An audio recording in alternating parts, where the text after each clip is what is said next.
Good afternoon, guys. Welcome back to the channel. Another update on the 63 Corvette split window. So here go the doors. I just epoxy primed them.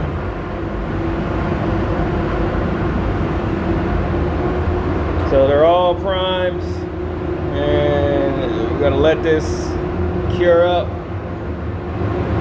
and we'll be ready to sand these down, block them, do any body work that needs to be done. Like right here, you can see there's a seam right there, so it's gonna need some attention. Right there, you can get a better look at it, kind of. Same thing with the passenger door. So yeah, all epoxy primed up, ready for blocking and body work.